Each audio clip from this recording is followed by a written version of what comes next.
सर्वलोक चूड़ामणि अनंत ब्रह्मांडों के स्वामी भगवान जिसको अभय, जिसकी बाह पकड़, अभयत भुज दंड मूल पीनांश सानुकूल, जिसको अभय दे दिया, जिसको शरण में ले लिया, जिसकी बाह पकड़ ली, कौन त्रिभुवन में से कुछ भय दे सके। सांवरे सरकार जिसकी रक्षा करे, उसका कोई त्रिभुवन में बिगाड़ नहीं सकता। देखिए, अम्बरीश जी को दुर्वासा जी ने नष्ट करना चाहा, क्या हुआ? त्रिभुवन में भागे घूमे, कहीं चैन नहीं मिला दुर्वासा जी को। प्रहलाद जी को हिरण्यकश्यप ने नष्ट करना चाहा, क्या हुआ? भगवान ने नरसिंह रूप रख के हर वरदान के बीच का रास्ता निकाल के फाड़ के फेंक दिया। न दिन है न रात संध्या, न अस्त्र है न शस्त्र, न खून, न जीवित है न निर्जीव, न ब्रह्मा का बनाया हुआ नर है न पशु, नरसिंह रूप, न घर के भीतर है न बाहर, डेहरी पे बैठे। हर वरदान फेल कर फाड़ के फेंक दिया। और प्रहलाद जी के कहीं खरोच भी कभी पूरे जीवन में नहीं लगी। भगवत रसिक जी कह रहे हैं, ध्रुव जी क्या स्थिति थी, चाटा मार करके गोद में भी बैठने नहीं दिया है। तो इस सिंहासन का अधिकारी, जहां पहले नारायण का भजन कर और शरीर त्याग, और मेरे गर्भ से, सुरुचि ने कहा मेरे गर्भ से, तब इस सिंहासन में जाके भगवान की आराधना, 5 वर्ष का बालक यही मधुवन में, मथुरापुरी में आकर के तपस्या की। क्या उस समय मच्छर नहीं थे? क्या सांप बिच्छू नहीं थे? क्या सिंह नहीं थे? कोई परवाह नहीं की, क्योंकि सांवरे सरकार का भरोसा, 6 महीने में भगवत साक्षात्कार करके त्रिभुवन में सर्वबंदनी अटल पदवी प्राप्त करके चले गए। कुंती नंदन 5 पांडवों को बाल्यावस्था से लेकर मारने का प्रयास होता रहा। अंततो गत्वा दुर्योधन का सर्वनाश हो गया, पूरे परिवार का।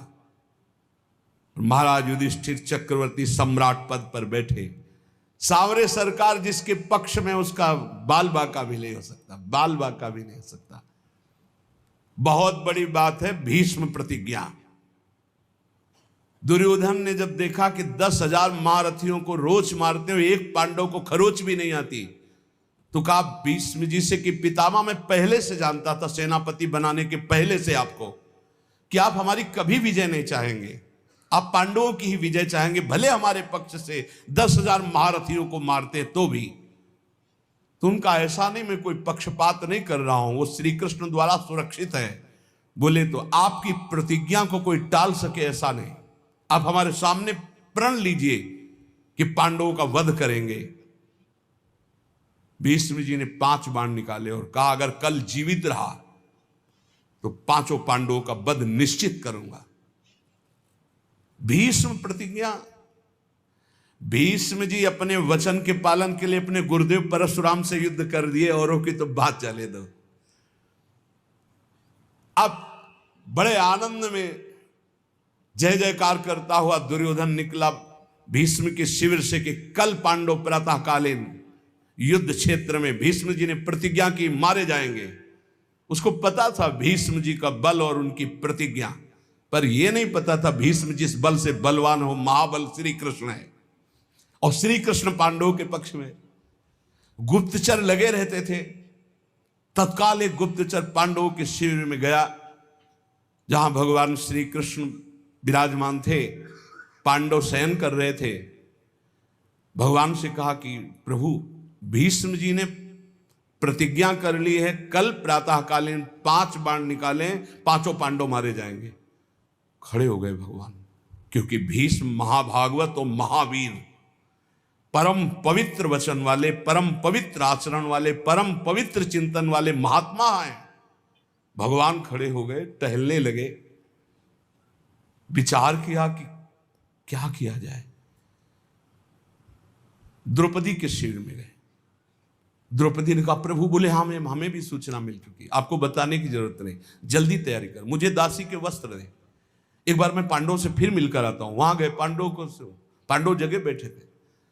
तो उन्होंने कहा कि तुम्हें पता चला? बोले, हाँ प्रभु, पता चला। तो बोले, शांति से कैसे बैठे हो? बोले, आप अशांत हो इसलिए मैं शांत हूं। आप अशांत, जिसकी आप रक्षा करने के लिए अशांत हो चुके हो, चंचल हो चुके हो, अब मुझे क्या परवाह है।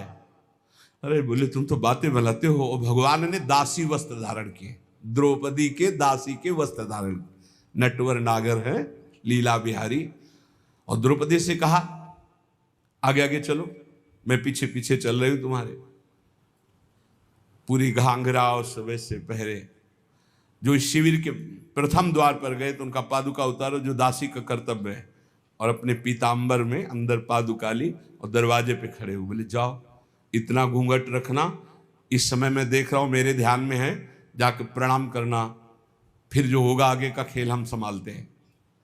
वो गए, पितामह के चरणों में प्रणाम किया, घूंघट, तो सोचा अभी दुर्योधन गया प्रण करवा के, उसी की बधू आई होगी, तो उनका सौभाग्यवती भव। द्रौपदी जी ने घूंघट हटाया और कहा ये सत्य माने जो अभी आपने कहा सौभाग्यवती भव, या थोड़ी देर पहले आपने 5 बाण निकाले हमारे पतियों की वध करने के लिए, हत्या करने के लिए, वो माने। भीष्म जी का माला छूट गया, संध्या के समय भजन कर रहे थे। बोले ऐसा तो फंसाने वाला केवल वही है, दूसरा तो फंसा ही नहीं सकता। अभी अभी थोड़ी देर में ही इतना बड़ा फंसाव कर देना, कहाँ है वो। कुछ नहीं बोली द्रौपदी जी, खड़े हुए भीष्म जी। दृष्टि डाली तो दरवाजे पे दासी वेश में जगत गुरु सांवरे सरकार खड़े। नजदीक गए, पकड़ा ऐसे, बोले ऐसे तुम हमारे प्रण को तोड़ना चाहते हो। तो देखा जूतियां द्रौपदी की गिर पड़ी। भीष्म जी के आंसू आ गए।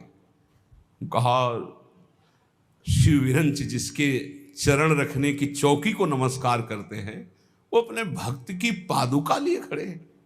प्रभु जब आप इनके सुहाग की रक्षा का, तो काल की भी ताकत नहीं। द्रौपदी से कहा बेटी वास्तविक तो सौभाग्यवती है जिसके रक्षक श्री कृष्ण। फिर भाव बदला और कहा हे कृष्ण, यदि आपने मेरा प्रण तोड़ा तो कल युद्ध में आपका प्रण न तोड़ दूं तो गंगा पुत्र शांतन नंदन भीष्म नहीं कहा। जो भगवान बोले कि अपने भक्त के लिए एक प्रण की क्या बात, सैकड़ों बार झूठा कहा हूं तो भी मुझे कोई फर्क नहीं पड़ता। सच्चिदानंद भगवान कह रहे हैं अपने भक्त के लिए मुझे 100 बार यदि झूठा कहलाना पड़े तो मैं 100 बार झूठा कहला, एक प्रण तोड़ने की बात क्या है। जाको राखो सांवरो ताहि न नाखे कोई, जिसकी रक्षा सावरे सरकार करते हैं उसका कौन बाल बाका कर सकता है। बोले कुंती नंदन जोए विभीषण गजपति ऐसे, ऐसी अमोघ शक्ति रावण ने विभीषण को चलाई थी। ये भ्रातृद्रोही, हमारी पूरी लंका का नाश करने वाला राजद्रोही, मैं तुझे मृत्यु दंड देता हूं, अब काल भी नहीं बचा सकता। और मंत्र का शक्ति संचार करके जे ही भाले का प्रहार किया तो तुरंत विभीषण पाछे मेला, सन्मुख राम सहयो सोई सेला। भगवान ने उसको अपनी ताकत से नष्ट नहीं किया, तुरंत विभीषण पाछे मेला, सन्मुख राम सहयो सोई सेला। उस महान शक्ति संपन्न सेला को, बर्छी को भगवान ने अपनी सीधे छाती पे सही, विभीषण को पीछे कर लिया और वो शक्ति अंतर ध्यान हो गई। भगवान की कहीं सच्चिदानंद अंग में पीड़ा थोड़ी पहुंचा सकती है। कह रहे कुंती नंदन जो विभीषण गजपति जैसे। थक गया गजेंद्र जब देखा कि अब की झटके में ग्राह ले ही जाएगा, पुकारा हरि।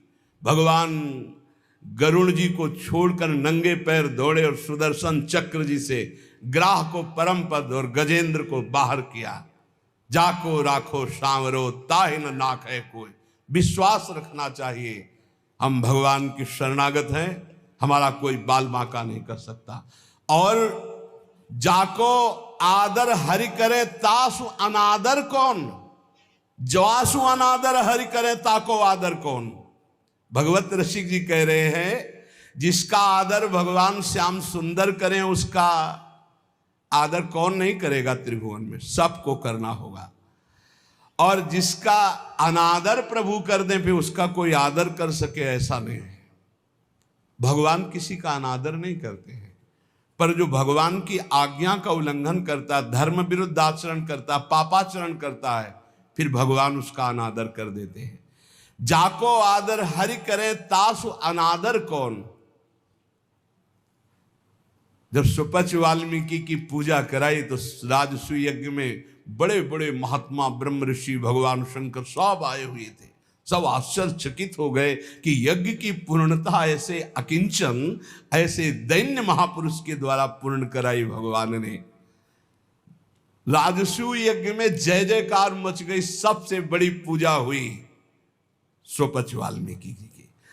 जाको आदर हरि करे तासु अनादर कौन, और जासु अनादर हरि करे ताको आदर कौन। जिसको हरि अनादर कर दे, तू मेरी आज्ञा का उल्लंघन करके मनमानी पापाचरण कर रहा है, तो कह रहे फिर वो कभी आदर का पात्र नहीं बन सकता जिसका भगवान अनादर। तभी लोग कहते भगवान से डरो, लेकिन आज इतना ज्ञान छाया हुआ है और सर्वनाश का खेल हो रहा है, सर्वनाश का खेल हो रहा है। कैसे कैसे दृश्य उपस्थित हैं, आप लोग को संसार में सीख लो ना। इस संसार से ये शिक्षा देता है, ये संसार शिक्षा देता है। नवीन नवीन पशुओं के शरीरों खा रहे तो उनके बच्चे वो गाड़ी से उतर करके जल लाने के लिए गए, शीशा लाख हो गया, पता नहीं कैसे आग लगी, चिल्लाता रहा पूरा परिवार गाड़ी में, वो बाहर ऐसे तड़प रहा है पानी लिए, पूरा परिवार जल रहा है। खाओ तो दिखा रहे हैं तुम्हारे। ये बहुत सावधान, ये हम ऐसे नहीं चिल्लाते मांस मत खाओ, शराब मत पियो, पराई माता बहनों की तरफ पाप दृष्टि मत करो, किसी का धन अपहरण मत करो, ऐसे नहीं कह रहे। बहुत शास्त्र सम्मत बात कह रहे हैं, बहुत मंगल की बात कह रहे हैं। मान लो अभी जबान को रोक लो, अभी गंदी बातें रोक लो, भगवान के नाम में बड़ी सामर्थ्य है, आपको बल मिलेगी। ताको आदर कौन इंद्र अद्यापि जो देखो, गोवर्धन गिरिराज भयो सब पूज्य विषेखो। देखो भगवान ने जब इंद्र को ऐसे करके गिरिराज जी का पूजा, आज तक गिरिराज जी की जय जयकार हो रही। क्या बिगाड़ लिया इंद्र ने ब्रजवासियों का। भगवत रसिक अनन्य पान गहिलीनो ताको। बस ये कुछ ऐसे शब्द हैं जो हृदय में एकदम, भगवत रसिक अनन्य पान गहलीनो ताको। भगवान ने जिसका हाथ पकड़ लिया, सुरजन सब अनुकूल करे दुर्जन कहा जाको। समस्त दैवी शक्तियां उसके अनुकूल हो जाती। ये दुर्जन लोग, दुष्ट लोग कुछ उसका बिगाड़ नहीं सकते, जिसको भगवान सांवले सरकार अपने पक्ष में कर ले। इसलिए उपासक को धाम की कृपा से, रसिकों के संग से जो आराध्य देव की प्रियता प्राप्त होती है, निर्भय हो जाए। किम करोम्यहम मुन्मत्तो यत् किंचित प्रलपाम्यल ज्ञान भक्ति विरक्त्यादि व्यर्थम वृंदावनम बिना। क्या करूं, ये लोग पागल हो रहे, समझ ही नहीं पा रहे हैं। कैसे बस रुपया आवे, रुपया से भोग सामग्री, बस कैसे रुपया आवे, कैसे भोग लूं। बहुत सावधान, बहुत सावधान। पागल होने के लिए नहीं आ पाए, आप विवेकवान बनने के लिए आए। जिसको देखो ऐसे पागलपन से प्रलाप करता है, बहुत सावधान। श्रीपाद कह रहे प्रलाप्यम, प्रलाप पागलों जैसा, स्पष्ट पागलों जैसा प्रलाप। सब भगवान की शक्ति से संपन्न है, कोई संशय नहीं। पर आज तक कोई महापुरुष ऐसे भगवान की शक्तियों को नहीं। भगवान की शक्ति लोक का पालन करने के लिए विराजमान है। लोक जब अधर्माचरण करता है तो वही शक्तियां उनको नष्ट करने वाली बन जाती है, और जब धर्माचरण करता है तो उन्हीं का पालन करने वाली बन जाती है। वशिष्ठ जी त्रिकालज्ञ महापुरुष है। वशिष्ठ जी नई सृष्टि रचने वाले सामर्थ्यशाली महात्मा है। वशिष्ठ जी भगवान राम को ब्रह्म उपदेश करने की सामर्थ्य रखने वाले महात्मा है। योग वासिष्ठ पढ़ के देखना। जब भरत जी विकल होकर कहते हैं कि महाराज आपके होते हुए अयोध्या उजड़ गई, सिया राम जी का वनवास हो गया, महाराज जी का प्राणांत हो गया, दशरथ जी का, माताएं हमारी सौभाग्य भाव से उजड़ गई आपके होते हुए। तब कहा सुनो भरत, ऐसे तो नहीं किया। सुनो भरत भावी प्रबल बिलख कहो मुनिनाथ, हानि लाभ जीवन मरण जस अपजस विधिहान। ये विधान रचा गया कर्मों का। अरे तुम माला दो माला 10 माला जपते होगे, जो रात दिन भजन में लगे रहते हैं उनके बड़े बड़े रोग होते हैं, कैंसर, ये वो। तो शरीर का प्रारब्ध भोगना होता है, ऐसे कोई मिटा नहीं। हमने देखा है एक महापुरुष अगर किसी के कैंसर को मिटाए तो अपने पैर में कैंसर लिया और पैर कटवा दिया। यही संतों की महिमा होती है। पर हित लाग तजय जो देही, संतत संत प्रशंसय तेहि। हमने देखा है, ये हम कोई कहीं सुनी बातें नहीं कहते। जब तक हमारा भागवतिक दिमाग पास नहीं कर देता तब तक हम किसी का चमत्कार नहीं मानते। बहुत बार उन्होंने प्रार्थना की, गरीब आदमी है, ऐसा ऐसा। सुबह हमने सुनाया है कुल्ला कर रहे थे, ऐसे चल रोज परेशान करता है, खत्म कैंसर। लेकिन उसी कैंसर को जादू से खत्म नहीं किया, अपने टांग पे लिया, अपने चरण पे लिया और फिर यहां से पूरा पैर कटवाया और व्हील चेयर पर चलते रहे, फिर शरीर को पूरा किया। ये महात्माओं का हृदय। पर हित लाग तजय जो देही, संतत संत प्रशंसयते। ऐसा वाला नहीं, अपने ऊपर ये सिस्टम है शास्त्री। जैसे भाई जी ने पूज्य राधा बाबा का प्रारब्ध लिया, ऐसे हैं कि अपने करुणा में भरकर दूसरों का प्रारब्ध भोग ले लिया और भोग रहे, मिटा नहीं रहे। उनका मिटा दिया पर स्वयं भोग रहे। कहीं ऐसा नहीं पाया गया है कि कोई अपने तप से दूसरों के ऐसे सब प्रारब्ध का, ऐसा नहीं है। गंगा जी भी दूसरे के पापों का नाश करते हैं। तो पहले ही भागीरथी से, गंगा जी जो भगीरथ से प्रश्न किया कि मैं जब भूतल पर जाऊंगी तो पापी लोग मेरे ऊपर पाप छोड़ेंगे तो मेरे पाप कैसे नष्ट होंगे। तब उन्होंने कहा जो साधु शांत समचित्त भगवत चिंतन परायण, वो जब आपका स्पर्श करेंगे तो आप निष्पाप हो जाएंगे। सर्व जगह बात आती भगवत चिंतन, नाम जब, भगवत आराधना। भाई ये जीवन भगवान के लिए है, इसलिए ये चिंता मत करो अब मुझे क्या करना चाहिए आनंद के लेने के लिए। आनंद लेने के लिए सांसारिक कर्तव्य धर्म पूर्वक करो और नाम जप करो। ये पागलों वाली बातें छोड़ो। ना तुम किसी और कार्य से अपने प्रारब्ध मिटा सकते हो और ना कोई मिटा सकता है। प्रारब्ध एक बहुत बड़ा दैवी बल है, जो तुम्हारे पूर्व किए हुए कर्म है उनको भोगना पड़ेगा। और जब प्रारब्ध मिटाने वाला भजन होता है तो इतना ज्ञान हो जाता है कि प्रारब्ध मिटाने की इच्छा नहीं रहती। और जब तक उस कोट का भजन नहीं होता तब तक प्रारब्ध मिटता नहीं। ये भी बात ध्यान रखो। इसलिए प्रारब्ध को भोग लो, नाम जप करती है। पागलों वाले नहीं कि दौड़े घूम रहे हैं हमारा कोई प्रारब्ध मिटा।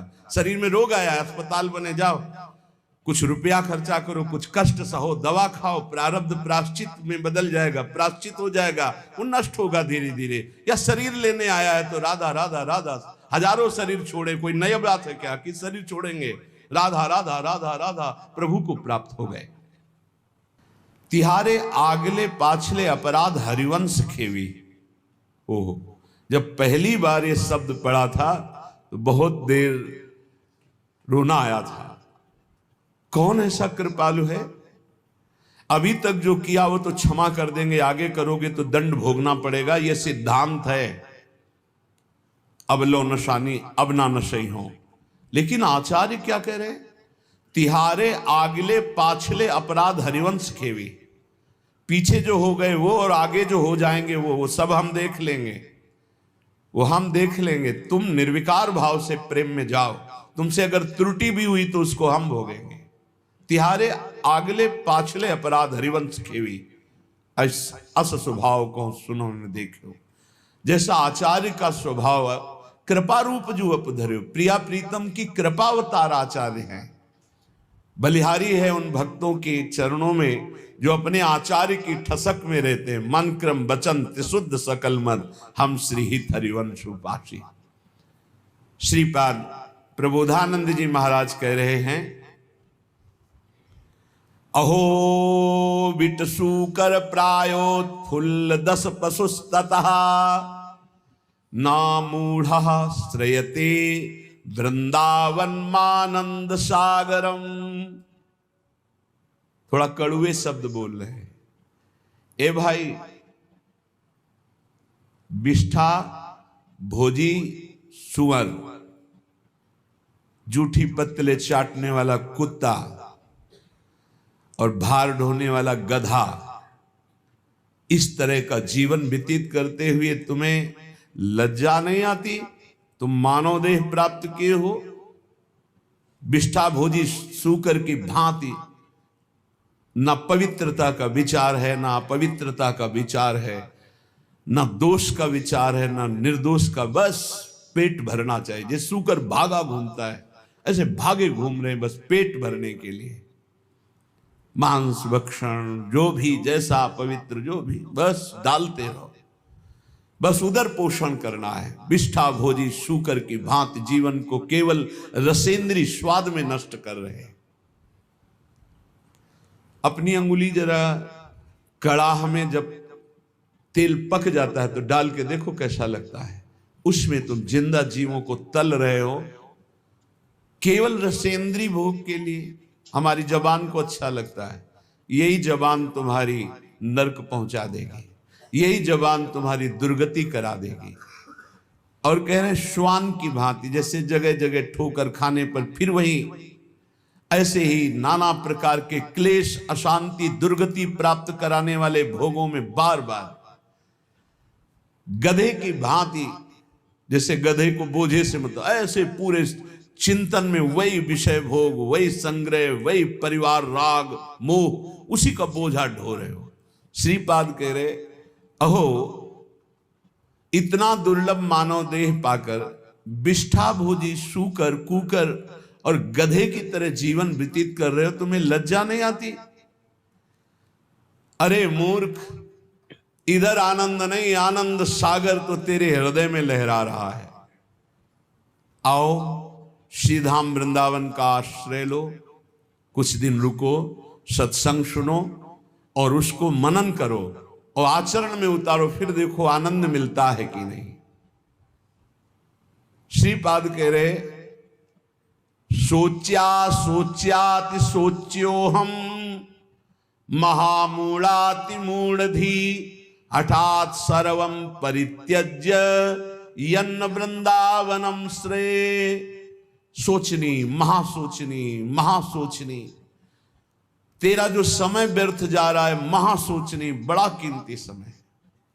सत्संग बैठकर सुनो, चेतना पूर्वक नाम जप करो, बहुत कमाई करके यहां से नाम की चले जाओ, मुक्त हो जाओगे। अनंत जन्मों के पापों का हिसाब जमा है, अनंत जन्मों के।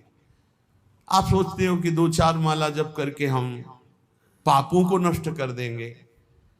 2-4 माला तो बहुत बात है, हम आखिरी नाम की बात करें। अगर आखिरी समय राधा निकल गया तो भगवत प्राप्ति पक्की हो जाती है। इसलिए निरंतर हम नाम जप करें। कौन श्वास आखिरी हो जाएगी? आपका शरीर स्वस्थ है तो आप मौज मस्ती काट रहे हो, लेकिन होश में रिपोर्ट आने वाली है। कर्म कोई ना कोई रूप रख करके आने वाला है। बहुत सावधानी की जरूरत है। सबको समझाते हैं अध्यात्म से बुद्धि को पवित्र कर लो, नहीं सर्वनाश कर देगी। बिना भगवान की तब लगी कुशल न जीव को सपने हो मन विश्राम, जब लगी भजतन राम को शोक धाम तज काम। जब तक वो भगवान का भजन नहीं करता तब तक कभी शांति नहीं मिलती। ये बुद्धि रूपी सारथी को यदि ईस भजन सारथी सुजान मान लो, नाम जप नहीं करोगे, कुछ भी कर लो, कुछ भी विश्राम नहीं, शांति नहीं, एक एक कर्म का भारी भारी दंड मिलता है। प्रार्थना है, श्रीपाद करे सोच्यो सोच्याति सोच्यो हम, ये है सोचनी, सोचनी, महासोचनी। एक बार भी भगवान का नाम नहीं लिया और सब जीवन को नष्ट कर दिया। अय मूर्ख, महापुरुषों के वचन चुभते हैं। अय मूर्ख, अय महामूर्ख, अब भी तू सावधान हो जा। जिसके कानों में शब्द पड़ रहे हो, अब भी सावधान हो जा। छोड़ दे ये दशा, छोड़ दे दूसरे जीवों की हत्या करके मांस खाना, छोड़ दे पराई माता बहनों के प्रति पाप दृष्टि रखना, नहीं यही तेरा सर्वनाश कर देगी। बार बार प्रार्थना करते, बोले मदिरा पीने में किसी की हिंसा तो होती नहीं, हत्या, अरे बुद्धि भ्रष्ट होती है। क्या क्या अपराध कर सकता है मदिरा पीने वाला, उसको होश नहीं रहता। जो बुद्धि भ्रष्ट हो गई तो वही तो सब हो रहा है। जो शास्त्र कह रहे हैं एक अक्षर कहीं झूठे नहीं है, प्यारे भजन नहीं करते, इसलिए तुम्हें शास्त्र की बात समझ में नहीं आती। एक एक शब्द शास्त्र के सच्चिदानंद भगवान के भाव में डूबे हुए महापुरुषों ने लिखा है, जो परम अनुभवगम सत्य है। कल एक उपासक अपनी मना स्थिति का वर्णन कर रहे थे कि मैं भगवत साक्षात्कार कर चुका हूं आनंद में, अब हमारी ऐसी ऐसी थोड़ी परेशानियां हैं और ये कैसा था। फिर उनसे कहा कि भाई फिर धोखे में मत रहो। एक बार भगवदानंद की अनुभूति होने के बाद नहीं स्वात्मारामम विषय मृग तृष्णाम भ्रमयति, आत्माराम पुरुष भगवदानंद को प्राप्त पुरुष भगवत साक्षात्कार पुरुष के ऊपर कभी किसी भी द्वंद्व का प्रभाव नहीं होता। कहीं पीतल को सोना मत मान लेना, नहीं तो वास्तविक भगवत प्राप्ति से वंचित हो जाओ। आज जिसको देखो, अरे आनंद कोश से आनंद मिल रहा है, अभी आनंद सिंधु में थोड़ी तुमने डुबकी लगाई है। सही ढंग से चलो तो आनंद सिंधु में डूब जाओगे, उन्हीं के अंश हो। श्रीपाद कह रहे हठात सर्वम परित्यज्य यत्र वृंदावनम श्रेय, जहां वृंदावन विराजमान है आओ एक बार सत्संग सुनो, थोड़ा बुद्धि शुद्ध करो। क्या बुद्धि तुम्हारी अपवित्र हो गई कि अपने जनों का ही नाश करते हो, अपना ही नाश करते हो। अरे मूर्ख, इतना अमूल्य जीवन मुक्त होने के लिए मिला, उसे बंधन युक्त कर रहे हो। अहो मौढ़्यम अहो दुर्भाग्यमीदृशम महनपि महानंदे यन्न वृंदावने रतः। अहो मूर्खता, महान मूर्खता, महान मूर्खता। जैसे उसमें कहा सोचनी महासोचनी महासोचनी, इसमें कह रहे मूर्खता, महान मूर्खता, जो इस संसार में मानव देह प्राप्त करके महाआनंद स्वरूप प्रभु का नाम जप नहीं किया, प्रभु की आराधना नहीं की, कभी धाम यात्रा नहीं की, कभी सत्संग नहीं सुना, भगवत चरणारविंद में प्रेम नहीं हुआ। महान मूर्खता, महान मूर्खता, महान मूर्खता। सांद्रानंद रसे वृंदावने पिनानुरज्यतः किं वा मम करिष्यन्ति ज्ञान भक्ति विरक्तयः। आनंद घन के मूल श्री वृंदावन धाम में यदि रसिकों का संग करके चित्त प्रेम में अनुरक्त नहीं किया तो तुम्हारा ज्ञान प्राप्त करना, तुम्हारा साधन करना, तुम्हारा वैराग्य धारण करना किस काम में आया। शास्त्रों का ज्ञान प्राप्त कर लेना तो उसका फल है कि अज्ञान से निवृत्त हो जाना। अज्ञान किसे कहते हैं? ब्रह्मा से लेकर के तिनके तक सब माया रचित है। सत्य है तो केवल प्रभु, उनका नाम, उनका रूप, उनकी लीला। ये त्रिगुणात्मिका माया का ऐसा जादू तमाशा है कि जिसमें बड़े बड़े फंस जाते हैं। बातें ज्ञान की करते हैं, स्थिति अज्ञान में होती है। भगवान के नाम में असीम सामर्थ्य है। उस नाम में भी हम ये नहीं कह सकते कि जाओ ये अभी काम हो जाएगा। क्यों? क्योंकि तुम्हारे पहले पापों का नाश करेगा। कितने जन्मों के पाप जमा है तुम्हारे, उन पापों का नाश, फिर भी नहीं काम होगा। पाप प्रवृत्ति का नाश करेगा, फिर तुम्हारे हृदय में परम अर्थ स्वरूप भगवान की प्रीति प्रकट करेगा। आप सब काम हो गए। भगवान की प्रीति उत्पन्न होने से अशुभ वासनाएं नष्ट हो जाती है। भगवत भाव में अद्भुत आनंद, ये है काम होना। सांसारिक कोई कार्य शुभ कर्म के प्रताप से हो भी जाए तो कितनी देर टिकेगा। विनाशकारी ये सब काल नष्ट कर देता है। विनाशकारी काल ये सब नष्ट कर देता है। चाहे जितनी उन्नति हो, सब अवनति में बदल जाती है। ये इतिहास पढ़ के देखो तो तुम्हारे होश उड़ जाएंगे। जिनके ऐसे ऐसे प्रभाव थे उनकी अब कहीं खोज भी नहीं है। जहां ऐसे महल थे, जय जयकार मचते थे, वहां जाले और कबूतर हग रहे हैं। जो बनी भी बनी है, महल बने हुए भी हैं, कुछ नहीं रह गया। काल सबको विनाश कर दिया।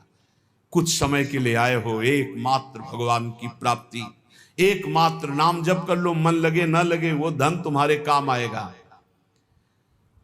धिंग धिंग मामपि सद विद्या कुलशील गुणोज्ज्वलम वृंदावन रति प्राणहीनो स्यादि यतः सवः। धिक्कार है, धिक्कार है, धिक्कार है। बहुत प्यार भर के बोल रहे हैं, जैसे सोचनी सोचनी मां सोचनी, मूर्ख मूर्ख महामूर्ख। कह रहे धिक्कार धिक्कार धिक्कार, धिंग धिंग मां मपि सद विद्या कुलशील गुणोज्ज्वलम।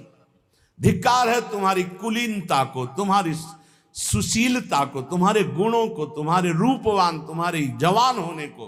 मानव देह में यदि ये सब प्राप्त है और तुम भजन नहीं करते, तुम सद्भावना वाले नहीं हो, सद्विचार वाले नहीं हो, तुम्हें प्रभु से प्यार नहीं हुआ, तो धिक्कार तुम्हारे इस रूप को, तुम्हारे जीवन को, तुम्हारे कुल को किस काम आएगा। श्रीपाद कह रहे हैं हा हा वृंदावनम त्यक्त्वा यदन्यत् कर्तुमुत्सहे जानन्नपि विषम भुंजेत् उत्कृत्य परमामृतम। वृंदावन आपकी कृपा से हमने आपको प्राप्त किया है, अब मैं आपको नहीं छोड़ सकता। मेरा उत्साह कभी नहीं बन सकता कि मैं आपको छोड़कर जाऊं। अरे भला कोई परमानंद को त्याग कर विष पीता है क्या? ये संसार विष है। हे वृंदावन आप परमानंद स्वरूप हो। जो आपका आश्रय ले लेता है, हरि उसका भार संभाल लेते हैं। धाम की एक बड़ी आंतरिक गुप्त महिमा है। जो ही आप धाम का आश्रय लेंगे तो धाम ही आपको संभाल लेगा। ये धाम चिदानंद कोई जड़ वस्तु नहीं है, और हरि जिसको संभाल ले उसको बिगाड़ कौन सकता है। सीम की चाप सके को तासु, बड़ रखवार रमापति जासु।